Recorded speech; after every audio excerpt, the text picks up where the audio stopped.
Well, everyone, it's time for us to go and take a look at the iPhone 16e and compare it against the iPhone 13 Pro and see which particular iPhone is a better one for you. Now, what I will definitely tell you is that there are pros and cons with each individual of these iPhones. So there's not just like one iPhone that's significantly better than the other one. Both these phones are very, very decent. There are some advantages for the 13 Pro, there's some advantages for the 16e. So we'll take a look at those throughout this whole entire video. First things first though, if you want to pick up either one of these particular phones, links will be down in the description below. You can get them from there and you can help support the channel at the exact same time. Now, starting off with the outside of both these particular phones, you have to remember that both these devices came out a little bit of time ago. The 13 Pro came out in 2021. The 16e just came out not that long ago at all. So that is kind of the big thing to keep in mind here, because with the 13 Pro, it's significantly older. But here's the craziest thing. The 13 Pro on the front side of that particular phone is basically giving you a phone that's going to be costing you not that much, and you're going to be getting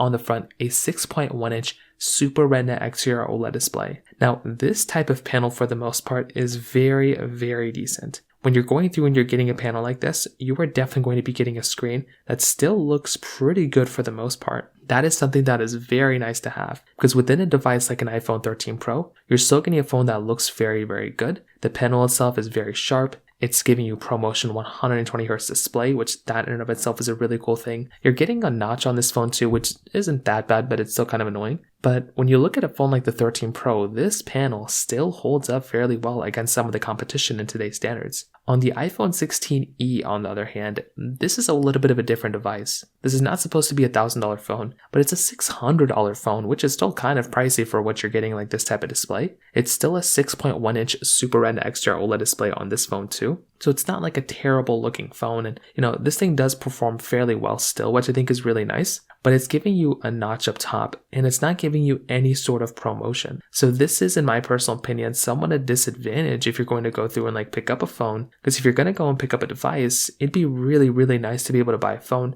that's going to be giving you a little bit more capability when it comes down to that type of side. So you're still getting a notch and everything, but I'm definitely going to tell you, if you're going to go through and pick up a phone, it does make a lot of sense to go and buy a device like an iPhone 13 Pro in some cases. On the bottom though, you're getting a Lightning port on the bottom of the iPhone 13 Pro. The 16e is giving you a USB Type-C port. So that right there as well might be an advantage for the iPhone 16e. I love having USB-C, and you're definitely going to be getting that inside of the 16e. On the sides, they're both flat-sided, and on the back side, both are giving you frosted glass backs, which is really nice to have. I love having these frosted glass backs because they make the phone feel that much more premium. And you are definitely going to be getting that inside of these two phones too, which again is really nice to have. You're still going to be getting a triple camera setup on the back side of the iPhone 13 Pro, which I love. I love having that type of camera setup, and this in and of itself is going to be a really nice thing going on for that type of phone when it comes down to it. The iPhone 16e is going to be giving you a single camera setup. They're both giving you wireless charging, but the iPhone 13 Pro is also going to be giving you that LiDAR sensor and MagSafe capability. So those two things are going to be really nice to have on the 13 Pro. The LiDAR sensors, whatever, but having MagSafe is a really nice advantage, and you're definitely going to be getting that inside of that type of phone. So that right there, I would say, is like a pretty big difference in and of itself. Now, on top of that, another very big thing to keep in mind here is that the iPhone 16e, like I mentioned before, is going to be costing you roughly around, $600. The 13 Pro, it's been out for a couple of years. So even though you're getting these nicer features, that phone is going to be significantly older. It's going to be much cheaper. You could probably buy that phone for around $300-ish in the used market. So that's going to be a very, very big thing to keep in mind here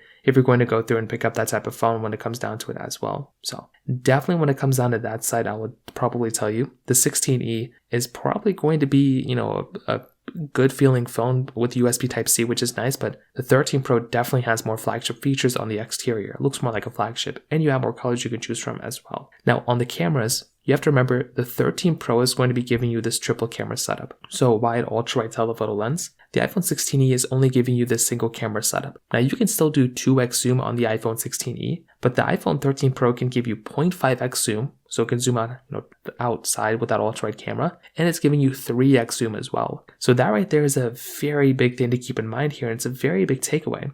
Because if you're going to go through and pick up a phone, the 13 Pro is giving you more zooming in and zooming out capability, which I think is super important. Now with the 16E, you're going to have to remember that that phone is giving you things like visual intelligence. So that right there is a very nice thing to have. It's also going to be giving you other types of features inside of that type of phone too. So I would probably tell you from that side, a phone like an iPhone 16E is still going to be giving you like a really good camera, and in some ways the camera quality might actually be better. But with the iPhone 13 Pro, this is probably one of those types of cameras that I look at as still being a really decent camera for the price, and for how old that phone is, I think it still holds up fairly decently well. Now, on top of that, when it comes down to their software longevity, this is another big thing to keep in mind here too. Because if you're wanting the phone that's going to be lasting for a longer period of time, this is probably going to be a phone like an iPhone 16e. The 16e is going to be a very, very long-lasting phone for the most part, and I do think that is going to be a really cool thing to kind of keep in mind here. Because if you're going to go through and pick up a phone, this is a really, really big takeaway. So I will probably tell you, in my personal opinion, if you're going to go through and pick up a phone, it is very nice to be able to go buy a phone like an iPhone 16e that's going to be lasting that type of,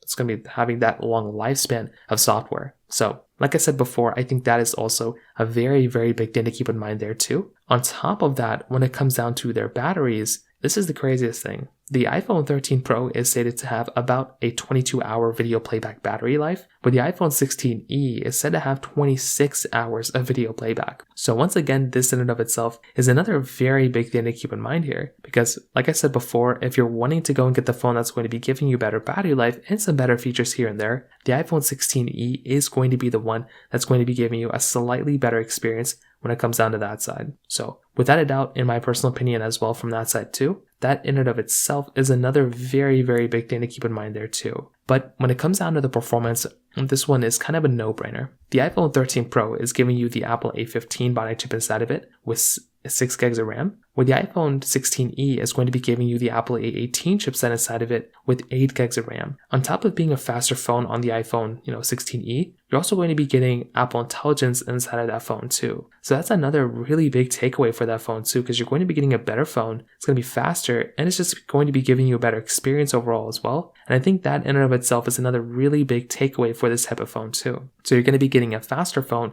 a better performing device, and just a better, it's going to be a faster phone for sure. But I still think an iPhone 13 Pro is still like plenty of fast for a lot of people too. And I still feel like you can go ahead and buy that type of phone and still get a really fast performing, good device for the most part too. Like that phone isn't like severely outdated when it comes down to it either. So when it kind of comes down to it, what I definitely will tell you is that a phone like an iPhone 16e, I think is still a very, very interesting phone. I think that's a good phone, kind of, but I don't even think it's a good phone for the price tag. I think from a value per dollar standpoint, the iPhone 13 Pro probably does give you an overall better experience as far as I can tell than an iPhone 16e. Like if I'm going to go through and think about all the flagship features here, clearly the 16e is going to be faster and going to be giving you more features and going to be giving you like a longer battery life and stuff and longer lifespan of software. But the 13 Pro is giving you ProMotion display, triple camera setup, MagSafe capability. It's going to feel more expensive than the iPhone 16e as well, and it's going to come out in more colors. So the choice is yours, but that's kind of how I see both these phones kind of holding up from that particular standpoint. If you have any other thoughts or questions though, let me know in the comment section below. Hit the like button, that would mean so much, but definitely hit that subscribe button.